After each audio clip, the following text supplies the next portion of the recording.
Hello and welcome to Missionary Talks by Marcy Fenn. This is Cultural Adjustment Part 1. We will be going over the difference between North American and Latin American culture. If you have not watched the introductions, please take time to watch the introduction first. It will tell you how to use the video, how to request the handouts before you begin, and how to handle the activities throughout the talk. The talk will cover issues such as the value differences between North American and Latin American culture, skills that are needed for adjusting, different emotions that you'll go through, culture shock, what is it, the adjustment curve for culture shock, and what you can do to help yourself.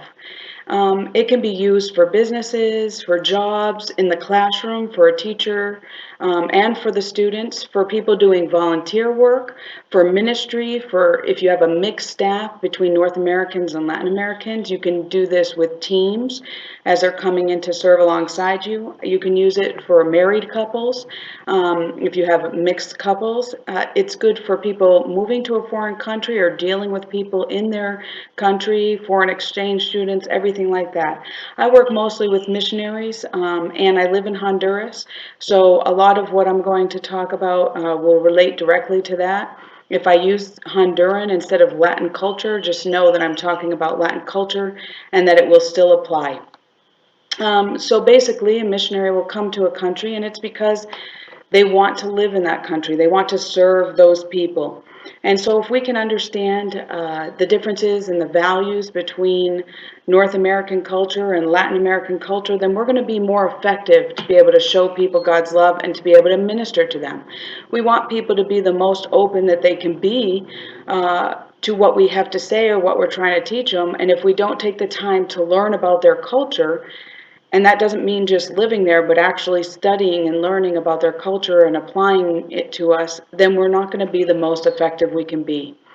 I found out that a missionary was giving these talks to teachers at a school, and I asked her if I could come alongside and go attend one of her talks, actually two of her talks, and find out what they're talking about. And what I find so amazing is that there's so much information out there about culture shock and adjusting and charts and materials to go over, yet it seems that missionaries do not have access to this information, or they don't research it, and so I'm trying to make this available so that it can help us as well. So let me paint a picture for you about cultural adjustment through a story. Pretend that you're throwing a big party at your house with lots of food, and all of a sudden you realize that you're missing a major ingredient. You're missing mushrooms. And it's not just like, oh, they're a side thing or they're an extra, but it's a main ingredient to this recipe, and you need it. You just cannot make it without it. So you decide to run to the store, but you can't find a thing. You have your list, but you can't find anything in the store. And you don't realize it at the time, but they've organized the grocery store in alphabetical order, ABC order. And so you don't understand that mushrooms are somewhere between meat and mustard, but you cannot find them because you don't understand that it's organized this way. So you look around and no one else in the store is having a problem. It's not bothering them. They're finding what they need. And so you start to feel like I must be crazy because I can't find what I need in this store. So all of a sudden somebody realizes and looks at you and, oh, she's really frustrated. I wonder if she doesn't know how the store is organized. So somebody comes up to you and they tell you, look, this grocery store is organized in alphabetical order, in ABC order. You're going to find the mushrooms somewhere between meat and mustard. Now, you might think that that is the most stupid way to do something. How could anybody organize a grocery store like that? You go through all the logic of it, right? Because you have things that are cold items, things that are warm, don't need to be refrigerated, and you're thinking, why would anybody do that? And you may think that is so stupid. However, when you realize that that is how the store is organized, now you are able to function in that grocery store. You may not agree with it.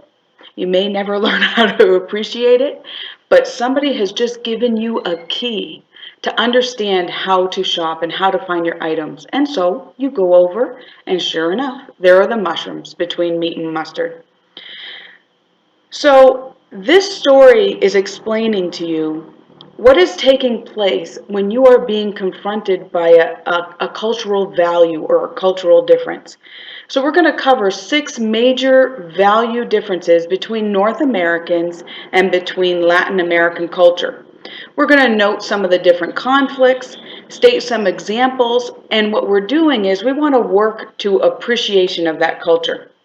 This will help you better understand people and better do business, better relate or communicate in your marriage, better participate in school or understand the other students in the classroom or who you're teaching, the students to understand each other, or what's going to be happening through what are they feeling and what's going on between all these cultural differences. It's going to affect every relationship you have that is dealing with these cultural value differences. And just because somebody was maybe born and raised in the States, but they're Latin, they're going to have some of these cultures just by the nature of the way their family interacts. In fact, we have a missionary that is Latin, but grew up completely North American and her family in North America. Yet when going through the values, she could realize, oh, that's why I do some of those things. I really do have some Latin culture in me. So here are some 3 major things to understand. 1, cultures are organized around values. Cultures are organized around values. It's not just a difference. It's actually a value that they have, and everything else they do in that culture is going to be organized around that value. 2, you will be judged on your behavior according to those values. You are going to be judged by how you behave according to those values. That means for that Latin American people are going to be judging North American people based on how they respond to these values in their business, in their relationships, in their ministry and volunteer work. And the opposite is true. North Americans are going to be judging Latin American culture based on how they respond to their values. So you're going to be judged on how you behave according to those values. And sometimes it's so subtle, we don't know that we're doing the judging or we don't know that we're being judged. But this is where conflicts and lack of communication and struggles happen within trying to minister to or dealing with or working with people who have different cultural values. The third thing is the characteristics of each value or difference has both a strength and a weakness. So the cultural values have both strengths and weaknesses. Things that are really positive about them, things that are really negative that can come as a result of these values. So our task is to begin to ask ourselves, is this different value that I'm seeing in another country or in my workplace or among my students or at another place, are these different values that I'm seeing more humane? Are they more correct? And are they more Christ-like, Christian? We have to ask ourselves, is this different value that I am being confronted with that's causing conflict, is it more humane? Is it more correct? Is it more Christian-like? When I first came to the mission field, I had to undergo a huge paradigm shift. I began to ask myself the question, what is American and what is God? What is American and what is the Bible? I heard so much in church before, just get into the Word. Yet I was meeting people in villages that couldn't even read, didn't have a Bible. So some of the pat Christianese answers did not make sense anymore.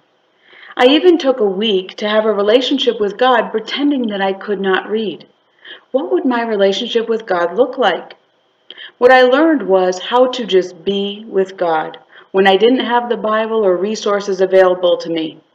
But I would find myself quoting and even praying scripture. I would see a hawk and I would think, they that wait on the Lord will renew their strength. They will run, they will mount up with wings like eagles. They will run and not grow weary. They will walk and not faint. So even though I didn't have it there, I had to tell myself I wouldn't know that Bible verse if I couldn't read. So God is real and He's the same yesterday, today, and forever. Jesus is the way, the truth, and the life. And there's no one can come to the Father except for Him. There's no other way. The Holy Spirit fills us, leads us, and guides us. The truth of the Word never changes, but be open for God to show you what parts of your own culture have influenced what you even believe. What parts of your own culture or these values have influenced what you believe, have influenced to show you what or who God is and what He does. And when you begin to feel that frustration and wrestling with who God is and what is truth, just allow Him to tighten some things that will never change and maybe loosen or get rid of some things that aren't really who He is or what He does. Also, when we start to go through the cultural value differences, it will show you why you do business the way you do. Maybe how you respond and run your ministry, how you're responding and interacting in your marriage, and why you are like you are. So be aware of those values and start to begin to move towards appreciation for values that are different than yours. So when we're talking about cultural adjustment, we're talking about how can we understand and appreciate a new culture? How can I understand and appreciate a new culture? The first thing we're going to work on is the cultural adjustment chart. The cultural adjustment chart will show the differences of these values differences between North American culture and Latin American culture. So you can write down some of the value differences on this handout. What I need you to note first and foremost is these are generalizations. That means they do not apply to all North Americans or all Latin Americans. For example, I know North Americans who are not on time, that they're always late. And I know some Latin Americans that are willing to share their opinion. Also, there are slight variations that occur between social or economic class, and there are differences that occur between urban and a rural setting. So just know that going in, we're going to go over 6 different values and that they're generalizations. I don't want to get any letters or notes or emails saying, oh, that's not true or this doesn't happen. They're generalizations. So take the ones to the extent that they apply and work with the ones that you don't and try to recognize them. So the first value, cultural value difference is that North Americans have control and Latin Americans adaptation. What we mean by North Americans and control is that in general they are ruled by time. They try to fix different situations. They can tend to complain and let you know what is wrong. For Latin American culture, they deal with adaptation. This means that they easily adapt to changes. They do the adapting. They do not try to adapt or change an external circumstance or situation. So let's pretend that we were having a meeting for women, and a North American arrives to the meeting early. They see that the room is a little bit hot, so they go over and they adjust the control. So maybe they turn the air conditioning on, or they turn a fan on, or they try to change something or fix something that's external. But a Latin American walks into the meeting, maybe they're late, and they personally are going to adapt to the climate difference. One way they're going to do this, if it's hot, they may remove a jacket. Latin Americans tend to dress in layers. That means that when they're hot, they can remove a layer. When they're cold, they can put on a layer. So they're going to adapt. So one thing that North Americans can learn to appreciate is this adaptation. They're not going to try to change an external circumstance. They're going to try to internally or change or adapt themselves. Another way that it's adaptation is with scheduled power outages. In Honduras, there's lots of times we either know or we don't know that the electricity is going to be turned off.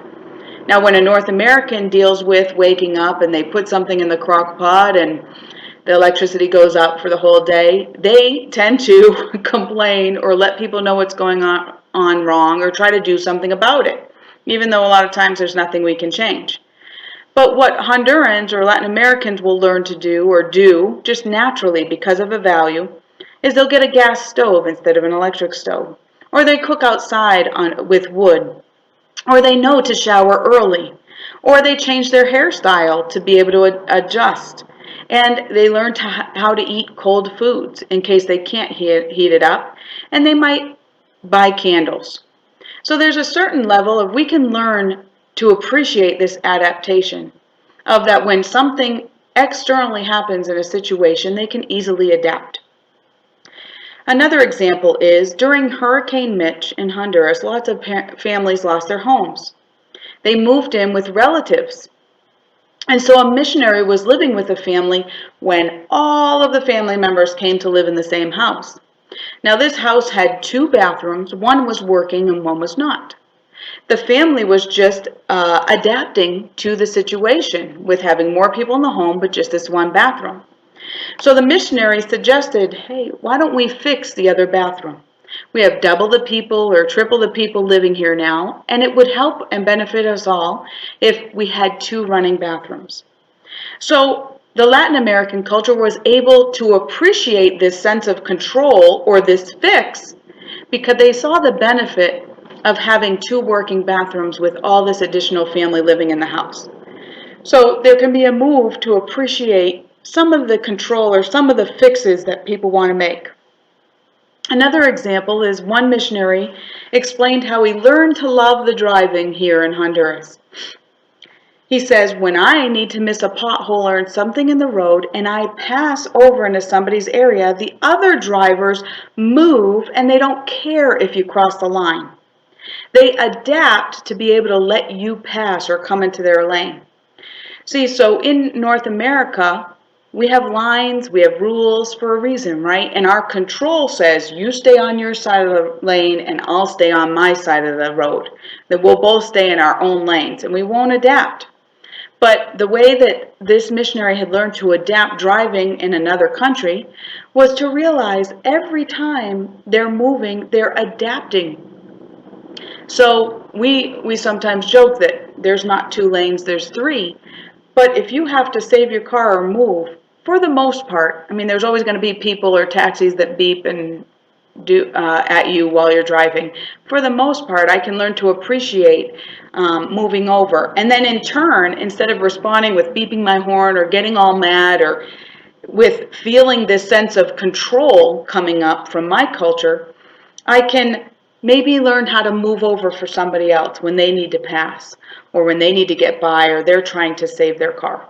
So we can do that. So special notes on control versus adaptation are fixing stuff for ourselves or other missionaries might be good, people that have the same cultural value. But sometimes we really need to learn how to adapt. 2, don't try to solve every problem you see. That is a North American value, to try to change or fix or solve every problem. We really don't need to do that. Latin American culture has learned to adapt, and a lot of times they're okay with that. 3 is we have to be careful what words we use when we are feeling a loss of self-control. So when a North American feels a loss of control, you have to recognize that is what you're feeling. That value is either being evaluated or challenged, and we have to watch our words. It's easy to complain. Some missionaries have come up with phrases. Teachers at a school use TIH, this is Honduras. And when they use TIH, you know that it's going to be followed probably with a complaint or a cultural value that's being challenged. Our family used to use, before we knew about learning to appreciate, was you would think. And so we would use this phrase, you would think. You would think they would get all the supplies before they built. You would think that they would plan this through before they start doing the road construction. You would think they would organize it so the cars would go again. You would think. And that was basically our way of dealing with our feel of loss of control.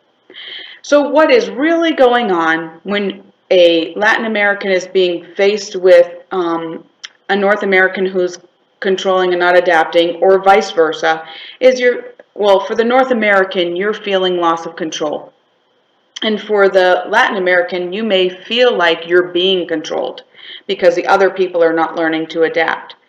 So we're really, as North Americans, lying to ourselves when we say these things that happen in another country or in a business or in our classroom don't happen anywhere else or to anyone else. Because the truth is that the United States or North American cultures sometimes lose power. The truth is that there's sometimes construction on the road that we don't understand. I've gone back to North America and had construction going on, and I'm like, but this is the US. Shouldn't be happening. But it does happen, and that's what we have to realize.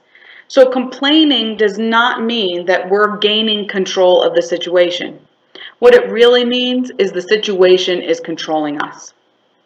So complaining does not mean that we're gaining more control of the situation.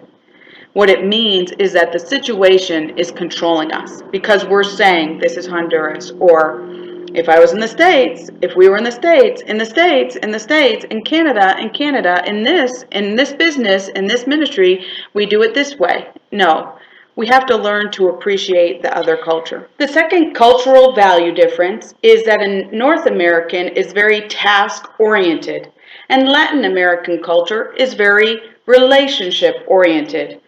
What this means is that North Americans are very focused and centered on time. What can I get done within a certain amount of time? They also don't have they have personal space, which means that they can appear cold. We're going to leave place in line. If somebody stands too close, we're going to step away. For Latin American culture, being relationship oriented, the focus is on people. What this means is that greetings are a must. Saying hello to somebody, saying how are you, as well as when you're leaving, being able to say goodbye or it was great seeing you. So the greetings and the people come first. And it's not just for that person that you know, it's for all of the people that are with them. And there is no personal space. So they're not going to have a problem standing close to you in line. They're not trying to do anything to you. They're just in the bus, in a line at the bank. They're going to stand close. There is no personal space. So a missionary friend of ours said that he was frustrated at first when a person at a restaurant would not bring him his check, until he realized that they were relationship oriented. Because a North American, we're thinking that if I'm occupying a seat at a restaurant, I'm going in, we're very task oriented, so we're going to go in, eat, and leave. And the waiter as well is going to be task oriented because they're going to serve us, hand us our check because they want to receive a tip, and they're not going to receive another tip until they get new customers or clients sitting at the table. So we understand that. But for Hondurans, the relationship is more important. So the missionary began to realize and appreciate that the waiter, it would be rude for a Honduran or Latin American waiter to give you a check because they would be cutting your relationship time down with the person you're with. He began to appreciate that the waiter was putting relationship with other people over how much he was going to make for a tip. The relationship was more important. So when he realized, oh, it would be rude for them to hand me my check, he had no problem then asking, can you please bring me the check? Because he understood that and began to appreciate relationship. When we used to live in Zambrano, a small town in Honduras, and then we moved to another area, we would like to go back and visit. However, we had lots of people to visit. We had missionaries to visit and Hondurans to visit, and so being very task-oriented, we would make our schedule. We'll go visit this person for a couple hours, then we'll go here, and we'll try to see everybody in the day. However, when we left our friend's house, our Honduran friend's house, they said, oh, you came for a medical visit. And we looked at them like, what? And they said, you're in and then you're out. A medical visit is short and sweet. And they said that even though we had been there for 2 hours. So it was interesting of how Latin American culture, they will drop everything to spend time with you. Yet we're so task-oriented, we're thinking, well, we have to see this person, this person, and this person. So I was doing a talk once, and we had a Latin American man in our group, and he said, actually, you can use that term if you don't want to be rude, because going to visit somebody in Latin culture and only staying for a couple of hours can be seen as rude. So he said, what you can do is it won't be rude if you announce it. And he said, what you do to announce it is you said, I really want to spend time with you, and I want to really be able to see you and spend time with you. However, I need to come for a medical visit, so visita doctor. And what that means is that would be telling them ahead of time or announcing ahead of time that it was going to be a short visit. And this particular Honduran had to do this because they would go into mountain areas where they had to meet with multiple different pastors. And they didn't have all day to spend one whole day in one person's house and another whole day in another person's house. So what they did was say, I really want to see you. I don't want to miss you. I really want to see you, but I have to come for a medical visit. And so that was one way to be able to adapt or adjust to the culture or appreciate it.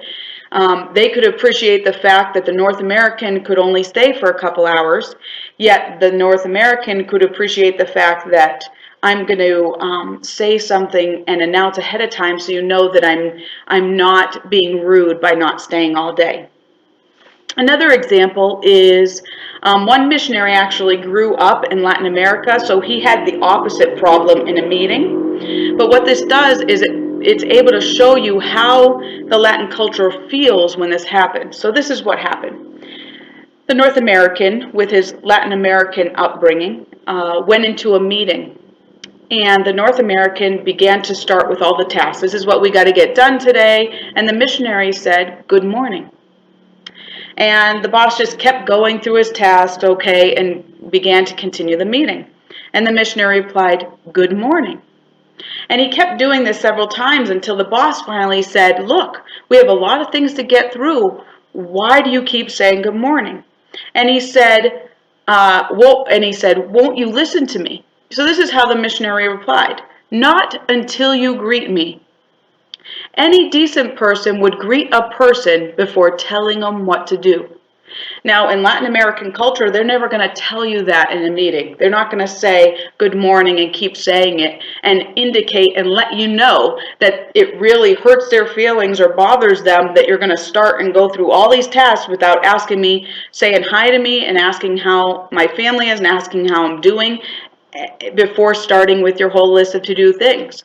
But because he grew up there, yet he was North American, so he had that direct communication going for him too, he was able to say, look, just greet me. Just say hi first.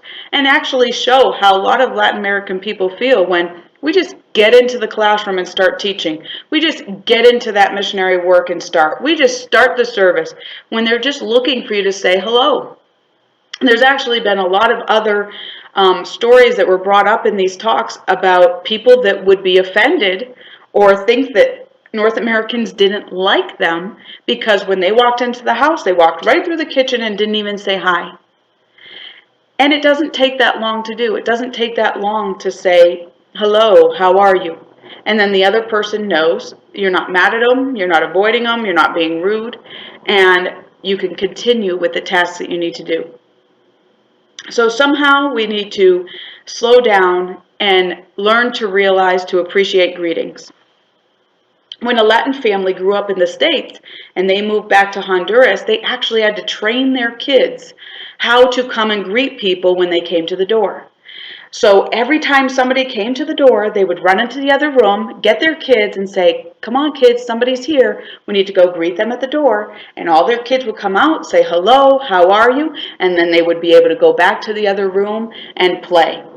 But because that was something that happened in the culture and that they didn't grow up with, they had to actually retrain the whole family how to greet people when they came into the home. This actually translates to the classroom as far as the issue of cheating. So cheating is a big thing that teachers will deal with when dealing with a different culture. When an American gives an answer, they're cheating and they know they're cheating because they didn't do the work. Most of the time, Americans won't, or North Americans won't share answers because we did our own work. And it's more important for us to get the credit for our own work and not give credit to another person who didn't even work. And this is part of being an independent worker versus interdependent, which we'll get to later.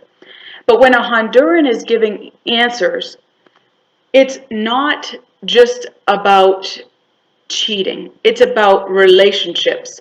Giving the answers has something to do with a relationship with other people. And so they are helping a friend out. And teachers have to give traditional tests and individual assessments, but incorporating more group work will help you deal with the fact that they want to answer and do things as a group or in those relationships. So that's going to help you work best when you have Latin students, is helping them do more group work and assignments. So some missionary kids or North American kids working with Latin American kids, you're going to have this dynamic in the group work, and we'll get to a little bit later. Some of it is being task-oriented versus being relationship-oriented. So a North American child will come into group work, and it'll be like, okay, you do this, you do this, you do this, and everybody's working on their task in the group, but really independently. Whereas Latin American culture, they're like, don't tell me what to do. We're all going to work on all of this together. Why? Because it's a relationship that's going on, and we depend upon each other to work in a group. Now, we're not saying to overlook cheating, but just to understand a little tiny piece of why they do it. So we're not going to change people. We still preach truth, and the truth is going to set people free. But somehow, as teachers and as working with other individuals, we're going to have to find another way to deal with situations that are going on, and do that from a sense of understanding. So on a personal note, I made a huge mistake once of not greeting somebody in my email. The original email started out with a greeting, how was your summer, how was your trip here, and then I brought up the issue that I wanted to talk about, which was our residency, and I had to deal with my husband's school, to deal with when were we going to go for residency, what did you need, how much is it going to cost. But somewhere in the process of those emails, I lost the greeting each time, because in North American, we're already talking about the issue, so we just bullet points or respond to things. And what happened was that really hurt that Latin American administrator. And so that lady came to my husband and said I was not allowed to email her anymore about residency. So remember when I said you will be judged on how you behave according to another culture's values. You will be judged based on how you respond to their values. There's no value on that task of getting my residency and the fact that I'm going to have to pay a fine if it's late. The value is on the relationship. And because I stopped my emails with the greetings and stopped the relationship part, I had the consequence of being judged based on my reaction to that value. As a result, my residency was late. I had to pay extra fees. And so there is a better way that I could have dealt with that. Another missionary was having kind of the similar problem, but it was with paperwork and a lawyer. And she decided to handle it different because she says this: one of my first lessons 25 years ago, my always late attorney would never get work done for me. So finally, in desperation, I called him and told him my husband was mad at me, and really mad, because the attorney was not doing the work, and my husband blamed me. The work was done in 1 hour. I made it personal instead of business, and that motivated him. Now, I am not agreeing with lying or manipulating or using these cultural values to get what we want in certain circumstances. But what I am suggesting is that by this example, we start to take some of our task things and make them relational. So we can show how the task is affecting our relationships, if that is true. And that is what's going to motivate people to do the tasks. Another example is there's two missionaries I know that at times have teams of over 50 people, as well as their own 10 people in their home. And so they can have the tendency to get very task-oriented on errand day. They would have to go get food at the market and then go to the store after and go to two different vendors. But what they did is they took the time to make small talk with two vendors of their fruits and vegetables at the market. And so one week they noticed that the husband wasn't there. And so they said, "Oh, where is your husband?" Because they noticed that the wife was working at the market instead. And she said, "Oh, something came up in the family and he had to go for an emergency and now he's in another country trying to help them work out, or another town." And they said, "Oh, tell him how we are." The next week, the same thing. "Oh, where is so-and-so? Oh, he asked how you were doing." "Really? He asked how we were doing?" "Yes." And by the second or the third time it was, they went to the market to go get their produce, and she said, "Wait, let me call my husband. He wants to talk to you." Can you imagine developing such a great relationship with somebody and taking the time to notice that they were gone, and maybe even saying, "I'm praying for you and your family. I hope everything works out," and you remember what they told you the last time, and so they're willing to get the person, the owner of the market, on the phone for you, to talk to you, and to ask how you're doing. So this is all because of the relationship they bought. Now, as a result of that, they would get some discounts on produce and things like that, but even though they had many tasks to do that day, they were able to appreciate the relationships over the task. The relationships over the task, and it makes a huge difference. So this task versus relationships is going to become a huge issue when it comes to communication. So Hondurans, or Latin American culture, at the same time can learn to appreciate that North American culture wants to get done a lot of things in a small amount of time. Yet North Americans can learn about this relationship. So a couple of notes on this are: there's no personal space. So if you're working with Latin Americans or in that culture, there's not going to be space when you're in bus or in line around you. Another thing is you're going to have to greet people. Say hello, say how are you doing, at least learn it in their language to be able to say that.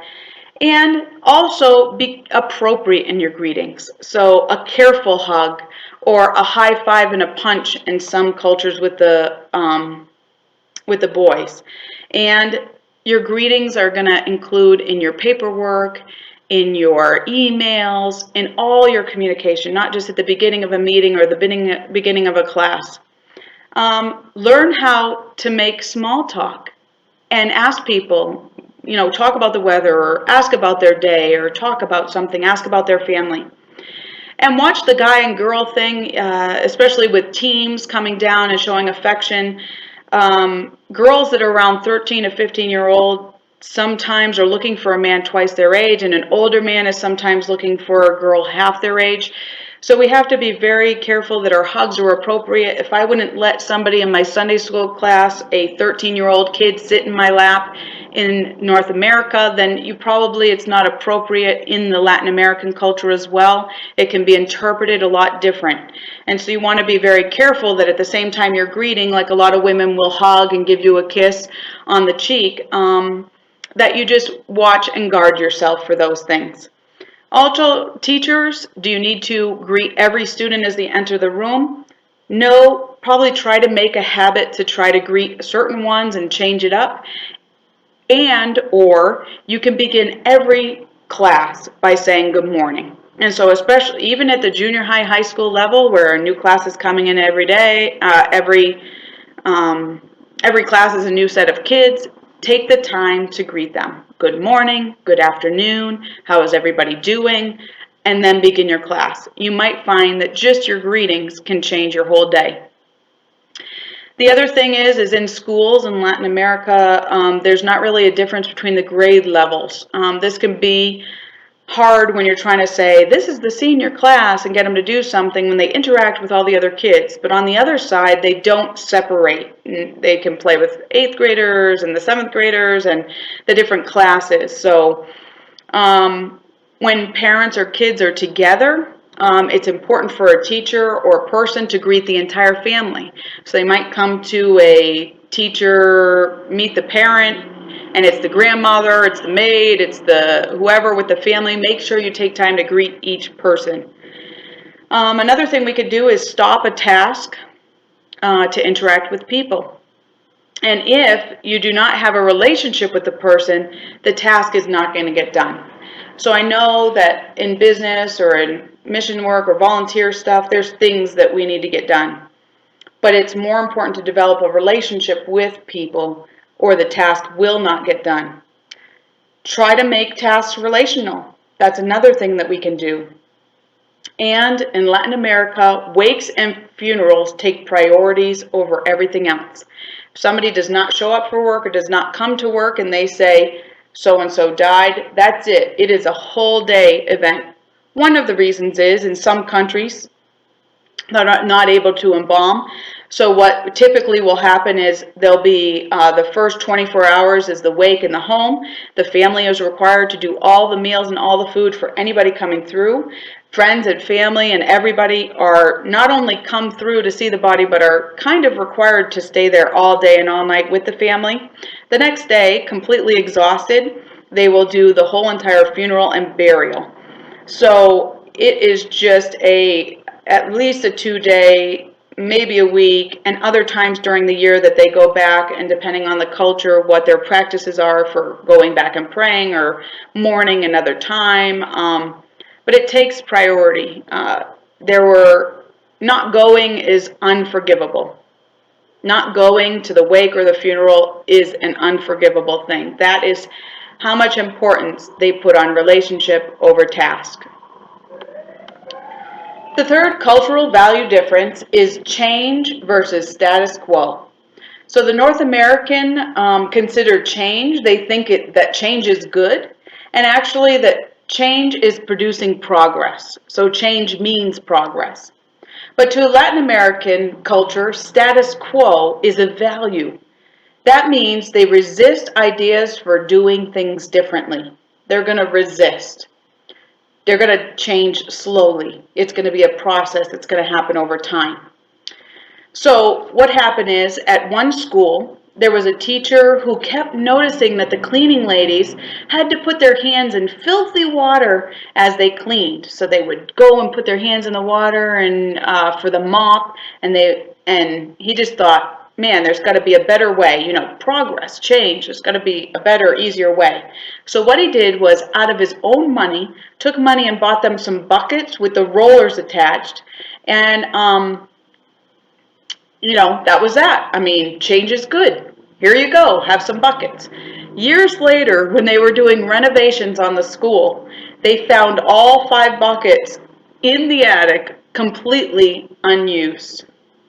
So Latin Americans are probably thinking, this is the way we've always cleaned, why change it? Or maybe they didn't even know how to use the bucket that you got, so you think you're doing them this great job by getting this fancy bucket with the wheels and the squeezy thing, and they won't ever have to touch it again, and they're probably thinking, I don't even know how to use it. And change is not seen as a good thing, or I'm going to resist change, so there you go. You spent your money, 5 years later, the buckets are up there. So sometimes we need to just learn to appreciate simplicity. Because somebody does something one way doesn't mean that they want to change it. Doesn't mean that they want to do it differently. Doesn't mean that they have a problem with the way that they already do it. Appreciate simplicity. Another example was, our missionary friend was a farmer, and he was telling his employee that the onions were planted too close, and he wanted to remove some of the onions and replant them in another location. And the employee said, but I can just pull them up and make a pile. And so the North American went through the story again. If we take the onions out from here, the extra ones, and put them over there, we will get more of a crop. They'll have a better time growing. And employee, Latin American, was just like, but I can take them out and put them in a pile. And they repeated the same thing over and over again and got nowhere. Because remember that the farmer, the North American, is the one who's going to make more money on producing more crops. In the end, the employee is going to get the same amount of money whether he works harder for an employee or he doesn't. Or you might just not understand the concept of getting more. Now, the North American may have been planning on giving a bonus to the employee for the more crops they have, the bigger bonus you get. But without an understanding of that, or an understanding of why would I plant more is better, change is good, planning different than we've always planted for years is good, he just could not get past that. So one of the things our North American missionary decided to start working with younger guys who would be willing to learn new ways of farming. That's one way you could handle it. Another way that I'm thinking now, after I've learned a little bit about the culture, is that maybe he should have done it with him and made the task relationship oriented.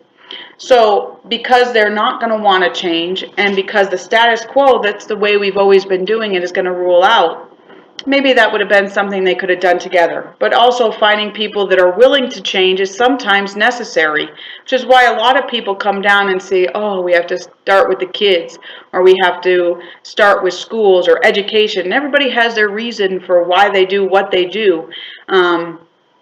But is realizing there's this struggle between the status quo and change. Another missionary's parents lived in Cuba for years and then left. And when the family went back and visited 34 years later, even though the Cuban family was then using the apartment that they rented, realized that everything looked exactly the same. Nothing had changed. The same pictures were on the wall, the same furniture was in the same place. It was just the same. And so changing and fixing and moving things around and buying new things, not necessarily of value, not necessarily something Latin Americans are looking to do. Another missionary had a team that came, and they saw that this lady, every time the rains would come, that the water would start flooding her house. And so they thought, okay, in order to fix the problem, so here we have that control coming in again, in order to fix or alleviate the problem, the team dug a trench all the way around in a line in front of the house. So problem solved. Change is progress, right? And progress is good. Well, the very next day, that trench was filled in with dirt. They didn't want it. So, maybe they didn't understand what they were doing. And so can you picture the Latin American family saying, why are they digging this big hole in my yard? Maybe they didn't explain that it was going to divert the water. Maybe they just saw, oh, we saw this and we're just going to change it. Who knows? But the point is, we need to ask what people want help with and let it go if they don't want help. So we need to ask people, and a lot of missionaries and organizations that are coming in now to different communities are realizing we need to live in this community. We need to find out what they think their needs are, not what I see their needs are, but what they think their needs are. And once I find out what they think the needs are, then I need to work to have them be a part of the solution, not just come in and do it on myself. I better make sure that they understand why we're doing what we're doing. So in the case of the drench around the house, maybe if a missionary does that to their own house, they can see, oh, that diverts the water. And then if they want it and they ask for it, then a team can go in and help and do that. One missionary was saying she married a Latin American, so we had a North American married to a Latin American, and so her husband's family member was going to come live with them. Now, she had always washed clothes on the pila. Pila is a cement area that fills up with water and also has like a washboard built into it in the cement. And what they'll do is wash all the clothes on there and hang them on the line to dry. So the North American was saying to the family member, Latin American family member, you know, we have a washing machine, and you can use the washing machine. If you use the washing machine, it will, you know, cut down on time and you'll have so much time to do other things. But she realized right away that the relative did not want to use the washing machine, so she didn't push it. She did not push the change. She didn't say, if you want to work in this home and live in our home, you have to use the washing machine because I have too many other things that need to be done, cleaning, and it's taking way too much time. She didn't force the change. Status quo was washing the clothes on the pila. What happened was later she found out that her family member was actually scared of the washing machine, didn't understand it. But after she saw, so she lived with the family for a while, and the North American was using the washing machine, and she began to see how easy it was and how it did save so much time. Then she asked if she could be taught how to use it.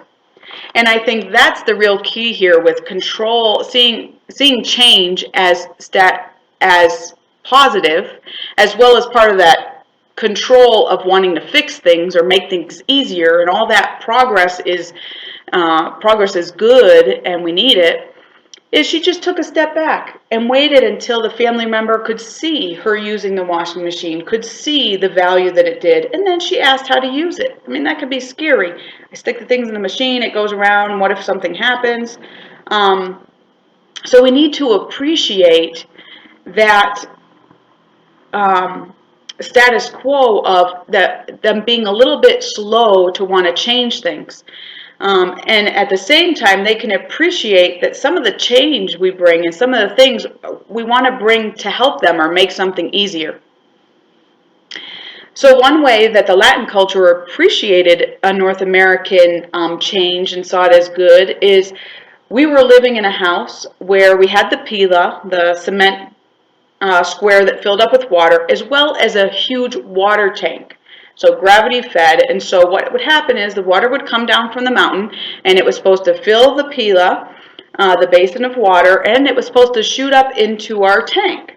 Because if the water did not come into the tank, then we would not get water into the house. And no water in the house meant the toilets, the showers, the washing dishes, everything. We would still have water outside, but we would not have that water coming into the house. And so during rainy season, it would be too dirty and the water would go all the way up, but it wouldn't quite make it. Well, we're North American, right? So we're going to find a change. We're going to find a way to get water into the tank. One of our ways was to take all our 5-gallon bins or buckets of water, bottles of water, fill them up and load it up. I pass it to you, you pass it to the next person who's on a ladder, and we dump it in. Well, it didn't take long to find out that the 5-gallon buckets or bottles of water was going to take an eternity to fill up a humongous water tank. So we said, that's not going to work. So we said, well, we know the days that the water comes into the pila. I wonder if we hook a hose onto it and run that hose up into the tank if it's coming in enough pressure to get up there. So sure enough, on the day the water's coming in, we put the thing on, we crank up the faucet, and boom, we watch the water go up into the tank, and it stops right at the lip of the tank, so it's not going in. We're like, okay, that didn't work. Well, I know what we can do. And part of this is the control, I got to fix it mentality, and part of this is change. I mean, progress, there's got to be a way to do it, right? Because progress is good.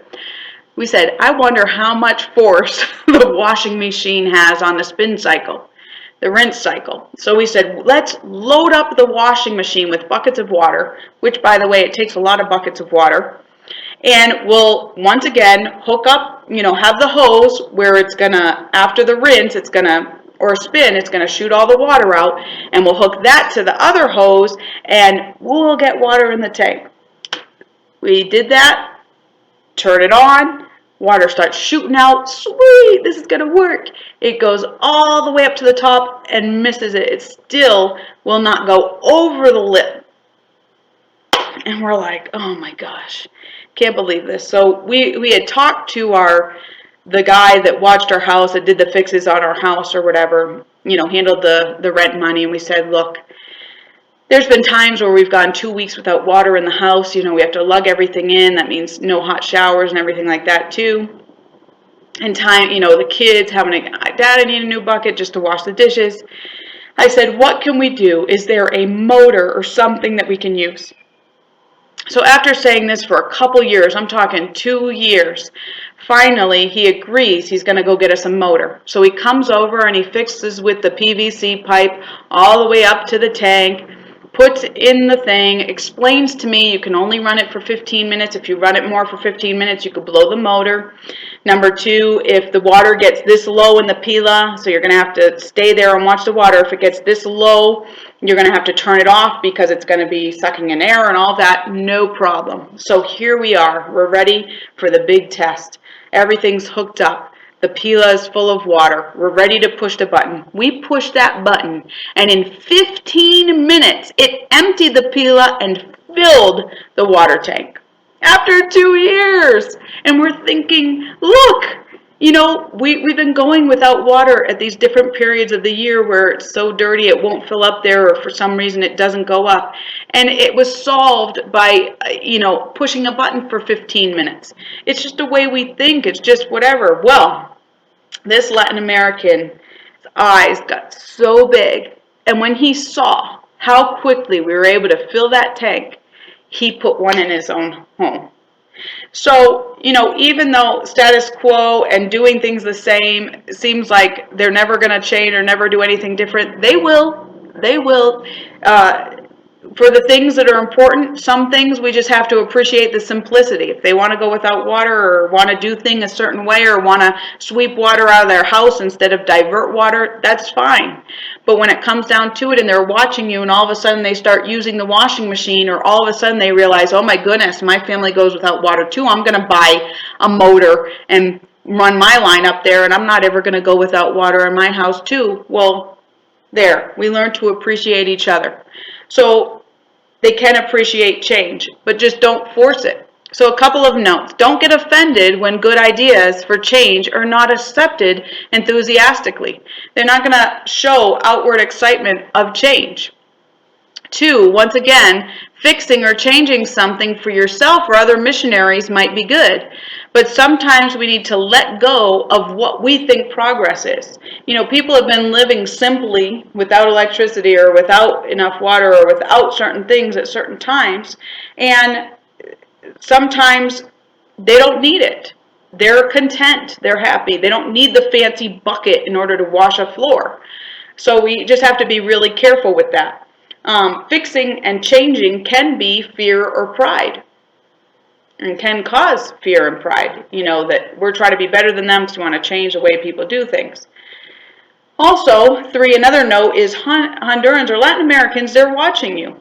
And when they watch your practical everyday life, as well as changes that are happening from the Word of God at work in your life, then they will slowly desire and start to make lasting change. We've always heard we can't change people, only ourselves. But yet, when we go to other countries to try to help, whether it's volunteer or helping in a community, we really are trying to change other people, how they live, what they do, how they act.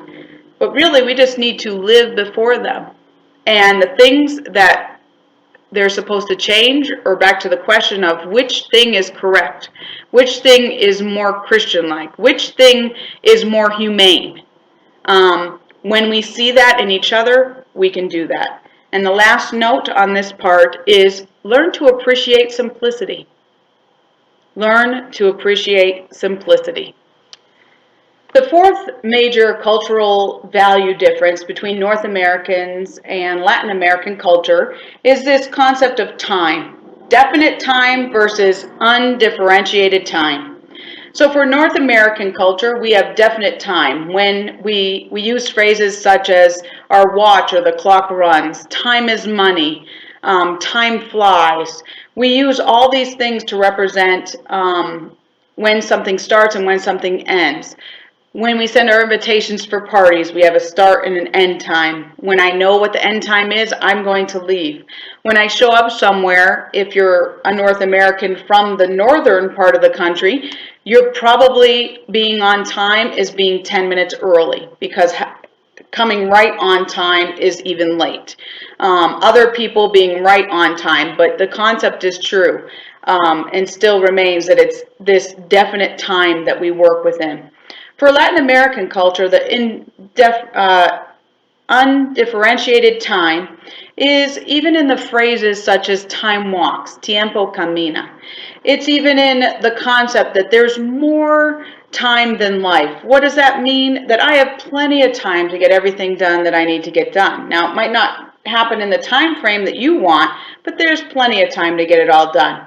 And so, for an example, if we're attending a meeting, a North American will come on time and they will end on time. So whether the agenda is complete or they've resolved problems, it doesn't matter. They will end the meeting at the end time.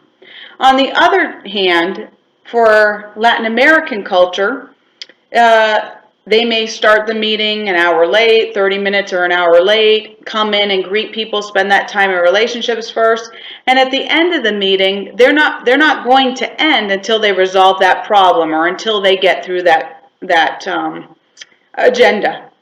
So we can really learn to appreciate undifferentiated time in the sense that we're not have to be rushed.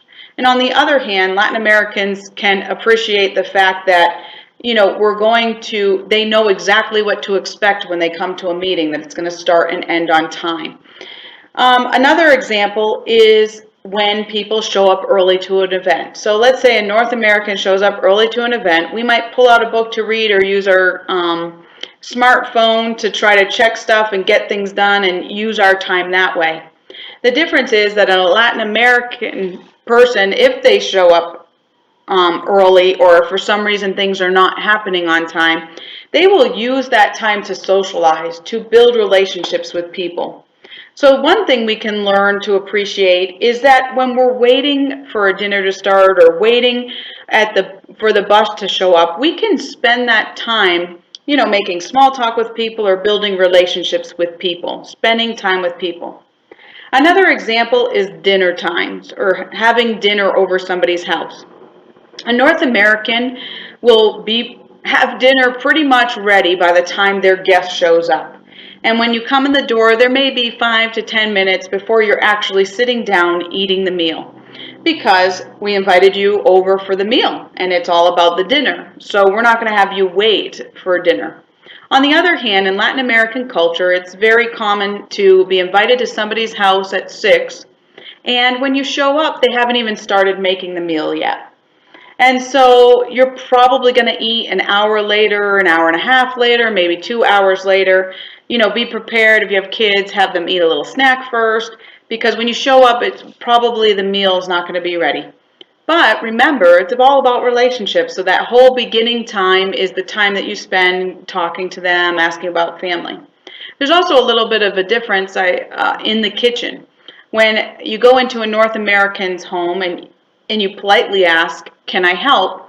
they're probably going to say, "No, I have everything all taken care of." And you're pretty much just asking if you can help just out of a common courtesy. But in a Latin American home, going in and helping or being alongside them in the kitchen helping do something is really another relationship building thing, and it also has to do with that undifferentiated time. Like, you come in, we help, we cook together, build relationship, there's no time, it's more important that we're together. So we can really appreciate that use of time. Another missionary really started to think about reasons why Latin Americans were late. You know, the further you get out from the city, and this could be one of the differences between urban and rural settings, is sometimes you could have a service or call for a meeting or call for something to happen at a certain time. These people don't have clocks in their homes, they don't have watches. And so a lot of times they might be coming late just because they're just trying to judge by the sun or the time of day. I've gotten this many things done, and then go there. Another reason is sometimes people have to walk for a couple hours, and so they just don't judge the time correctly of how long it's going to take them to walk somewhere. They also learn to appreciate that if it's going to rain, see, we're so used to going in and out of cars, and, you know, rain and snow, if you're from the north, does not affect you being on time or not being on time, or whether you're going to go somewhere. Here, when it rains, because it can tend to be a downpour, people stop. Like, cars stop under overpasses, people stop walking, even if they have an umbrella. Why? Because they're just going to wait, and they're going to wait for the rain to pass, so they don't have, you know, they can walk in as little puddles or mud or whatever is necessary. So just being able to understand that North Americans might be coming from a perspective where we're always time sensitive, we're always watching what time, we're always judging how much time it's going to take, and it's a little bit easier for us to get around. And in Latin American culture, sometimes they're not ruled by the watch, they don't have a clock, or they may stop to do other things. So a couple of notes on definite and undifferentiated time is do not assume that an event will be late. One time, a missionary showed up late for a wedding because it said a certain time, and she just figured or assumed that it would not start probably to an hour later.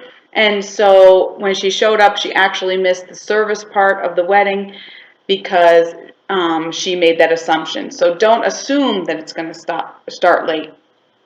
And another way to deal with Latin Americans being late is that, or to appreciate a North American sense of time, is that we had friends who would say that the meeting with time to the Latin Americans, he would say would start at 1 o'clock, and then he would say the American time or the North American time is 2 o'clock.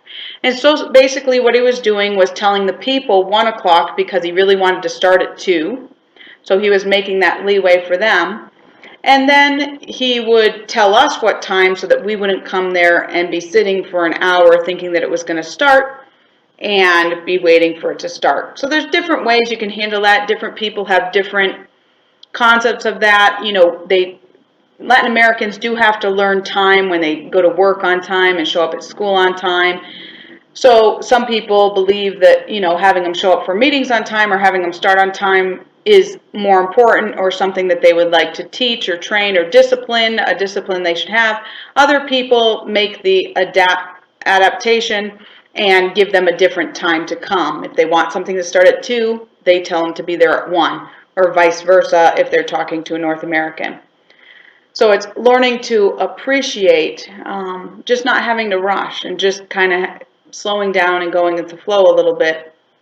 And Latin Americans can realize the value put on time and wanting to be able to get the most done in the time that we're able to. Another cultural value difference is the difference between directness and indirectness. So being direct or being indirect in communication. For a North American, we're very direct. Our language, the way the language is constructed, is very direct. So for example, if somebody breaks something, you say very directly, "Did you break it?"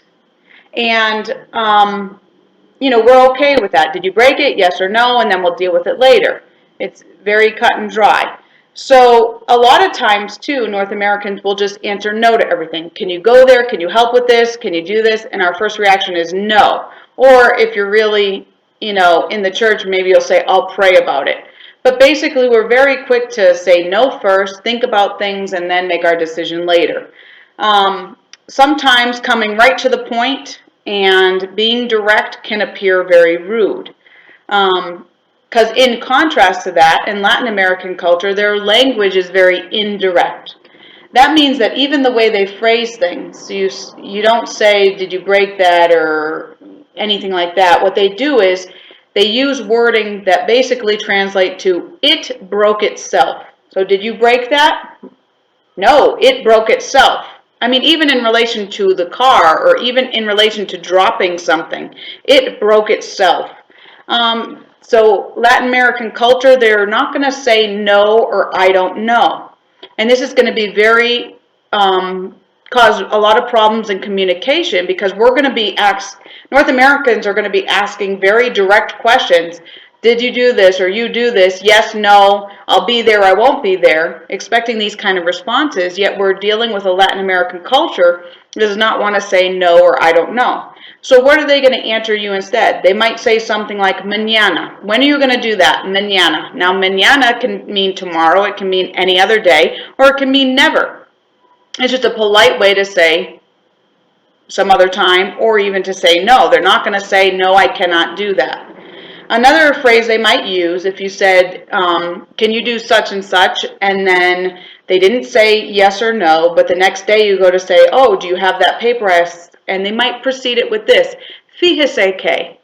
What really happened was, or because of this, I couldn't get it done.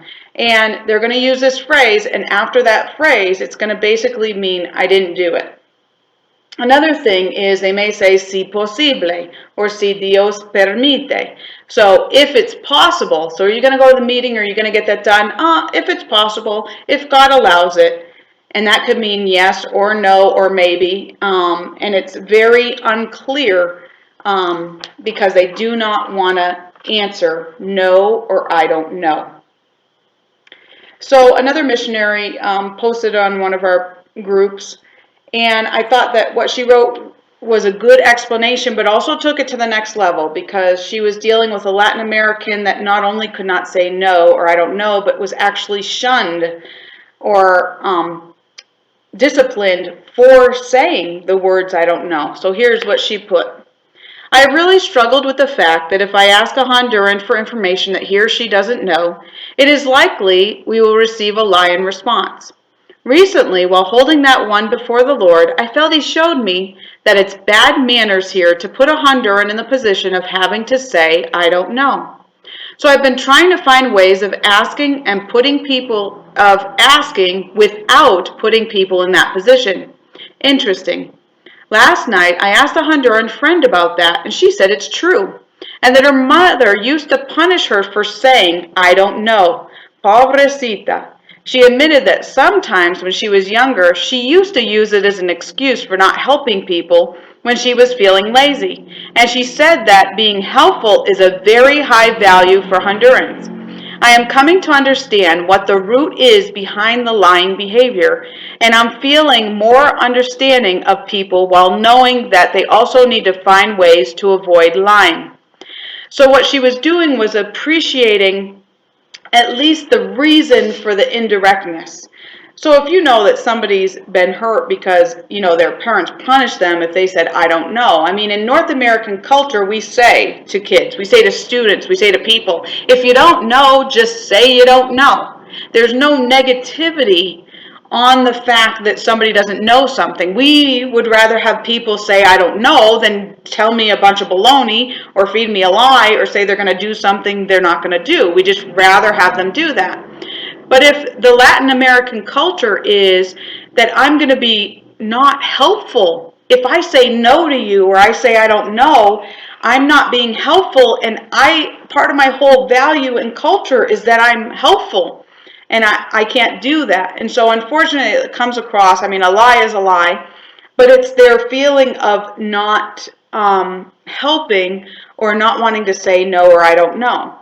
So how can we learn, and it's going to be very difficult, how do we learn how to ask the right questions? And so another missionary had posted this.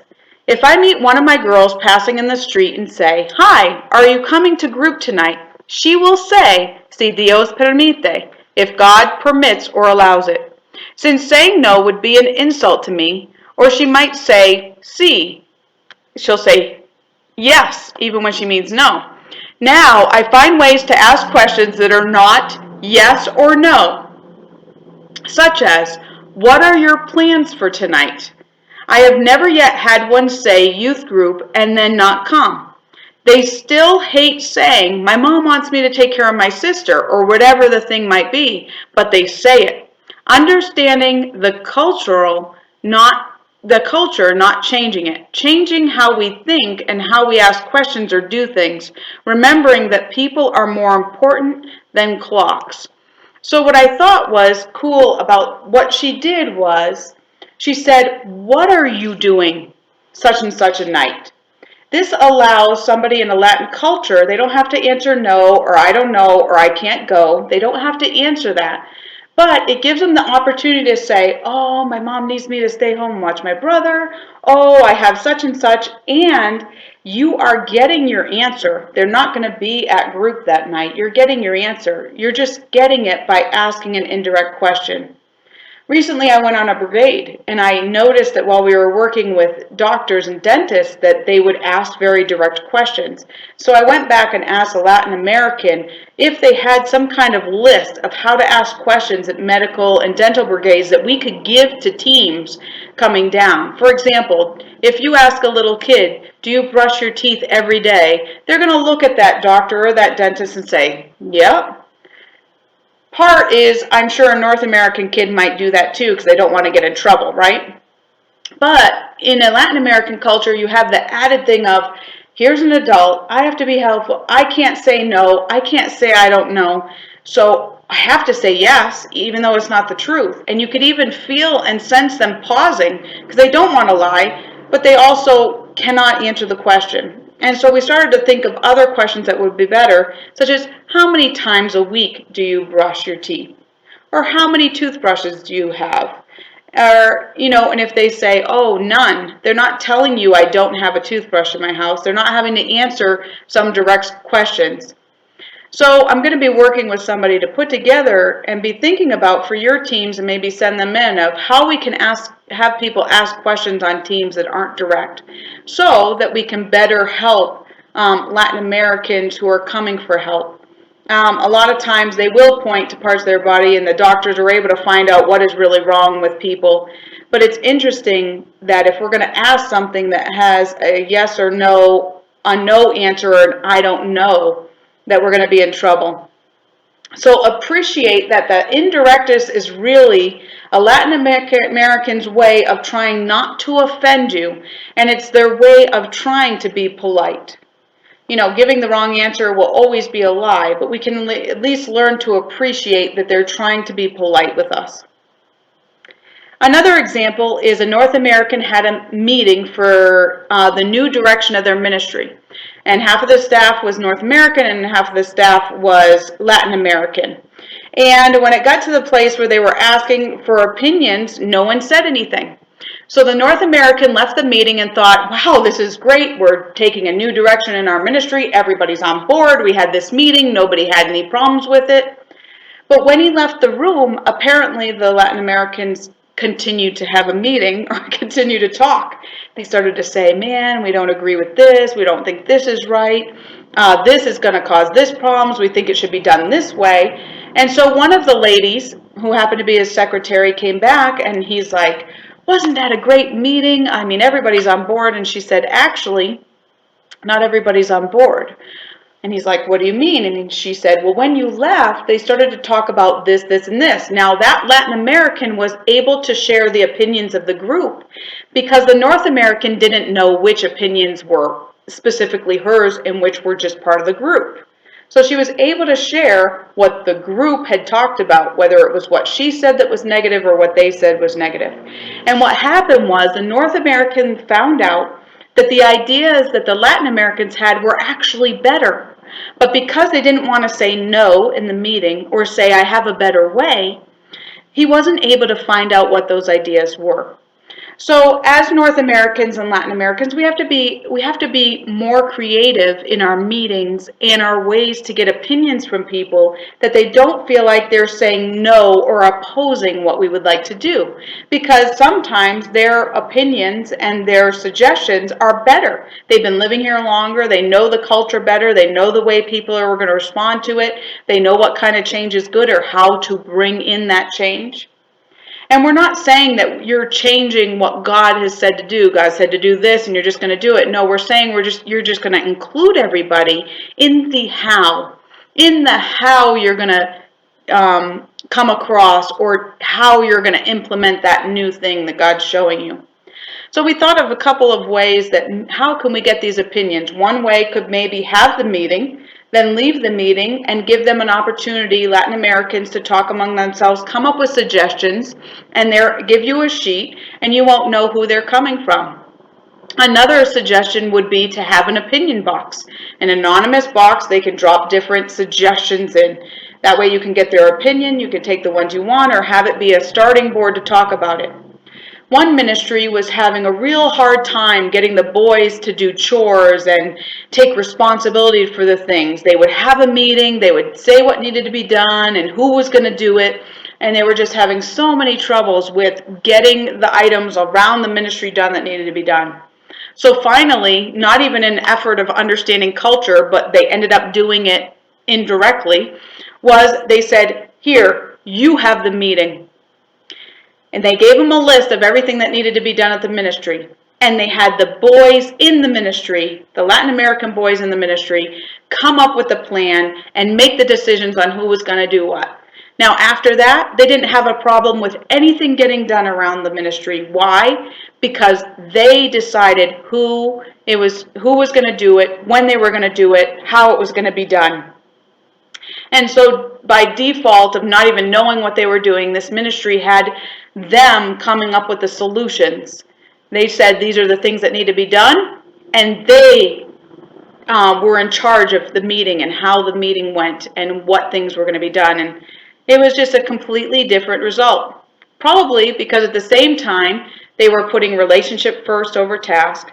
At the same time, they were allowing them to adapt to the different situation and letting go of control. At the same time, they were not forcing change or a certain way of doing things onto people, but allowing them to come up with their own status quo. And they had the time and the undifferentiated time to talk about it and figure it out.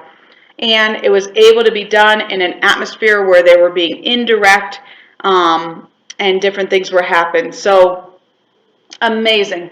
Another example is for teachers. When you are confronting with a student that is failing, has cheated, has lied, in Latin culture, you cannot come out and directly say to somebody, you are failing, you cheated, you lied, you stole. You can't be direct about it to the child, the student, or the parent about it. So what some teachers have tried to do is take an indirect approach to addressing these same issues. So what they do is they say something, they say what happened to another teacher. So I got his test and it has the same answers as somebody else's test in class.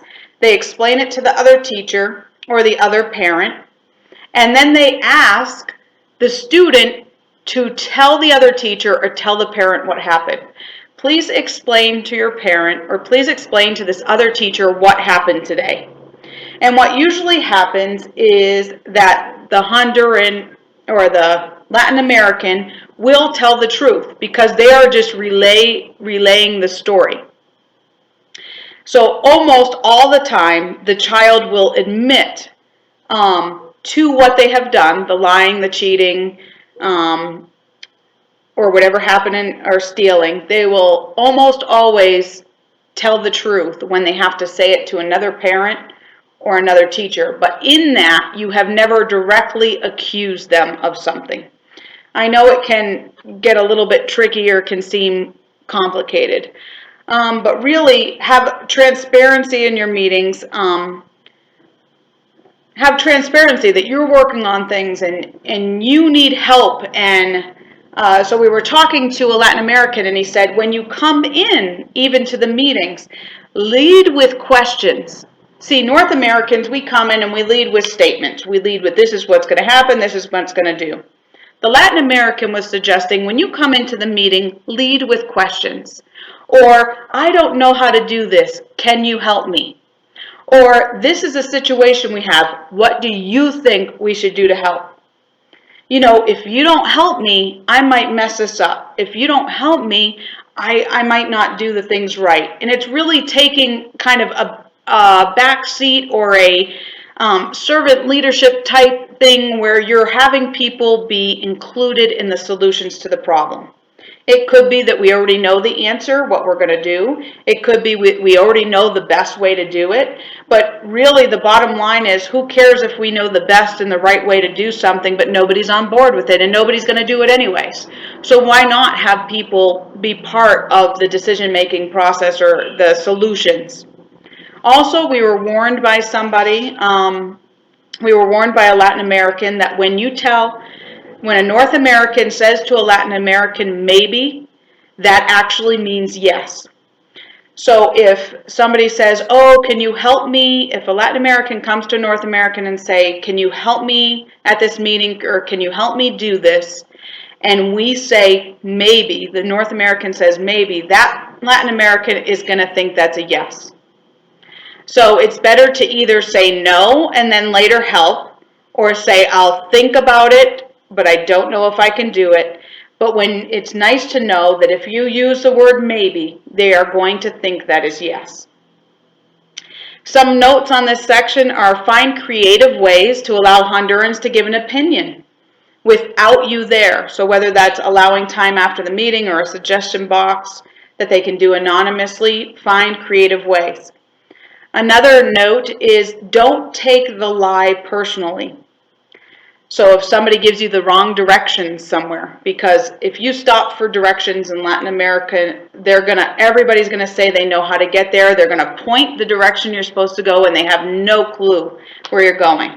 Or they might come or do something and they don't do it. It's going to be very hard, but in some way we have to find a way not to take it personally, that they are trying to be polite.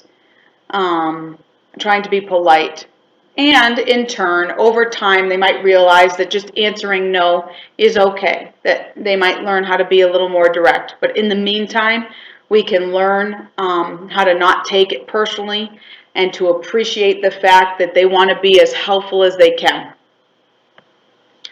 The last cultural value difference we're going to look at is independence versus interdependence. Now, a North American is independent. What this means is that our value is that we work on our own, independently.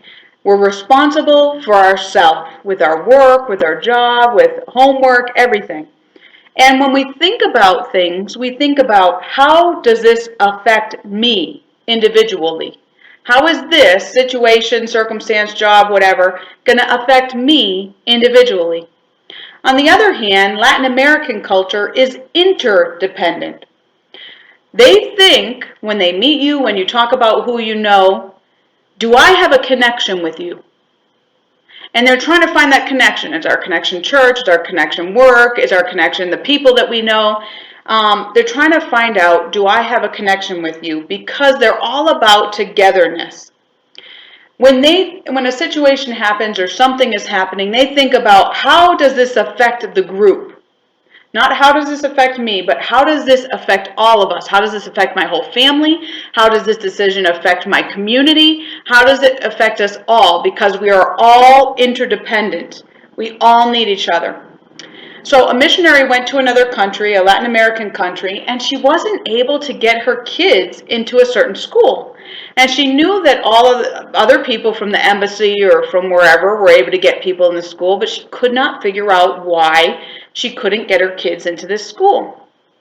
And so a couple years later, somebody else came and they got their kids into that school. And what she realized was that they shared how they were involved in this group and how they knew so-and-so and they worked with this person, and their kids were allowed to come into the school based on their interconnectedness or interdependence of who they knew and how the person at the school knew who they knew.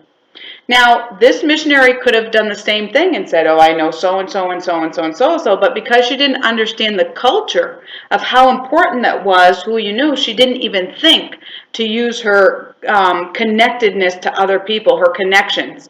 Didn't even think to use her connections.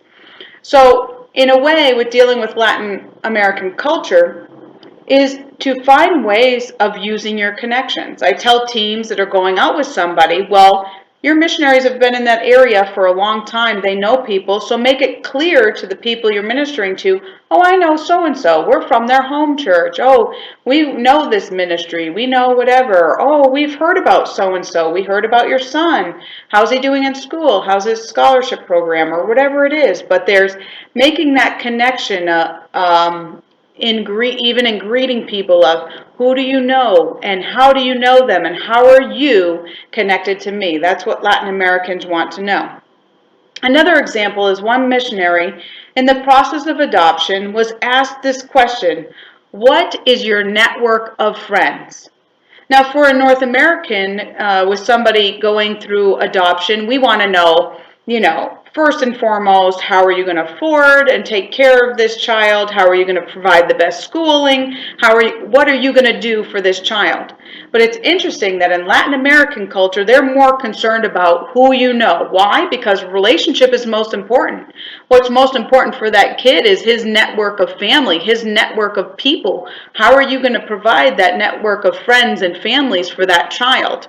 Who do you know? The relationships affecting that child were more important in the adoption than what the parent or the person could provide for them, as far as opportunities. So begin to appreciate your connections in that sense. The only example I have where this completely does not work in Latin American culture is with soccer or any sport. We actually flip our values on this one. In North American, team is everything. Teamwork is everything. So when it comes to sports, it's not one guy who made all the shots or one guy who made all the touchdowns. It's a team effort. If you didn't have the defense or you didn't have this team or that thing going on, then you wouldn't have won. It's a team effort. So in that way, we're very interdependent, and we kind of flip the independence thing. Soccer, on the other hand, in Latin American culture is all for himself. Somehow they become very independent, and it's this person made this many goals. This person did this. Because of this person, we won. And so, oddly enough, they switch. They're not interdependent in their sports. They're very independent in their sports, which is a lot of times why certain Latin American teams will not win, because they have not learned how to work together, to pass it instead of keep on shooting. And you can find that anywhere and in any sport. But it's the only example I could think of where it's flipped, and that the principle of independence versus interdependence does not work in that situation. So some notes on this part are, this goes back to working in a group, instead of individually, like such as group work or in a organization. There's going to be a difference in how they handle that group work. So a shared task is going to reinforce that relationship for them. They're not going to assign tasks in the group and everybody work independently. They're going to work together. It also, another note is, it answers the question of how you are connected and who you are connected to, for a missionary, a school, a group, or a job, etc. And it can actually help us stay others focused, or how things are affecting other people. This is the end of the cultural adjustment talk, part 1. And so you will take whatever, a 5-minute or 15-minute break based on your person leading the group or in your home. And then you will continue with the cultural adjustment part 2.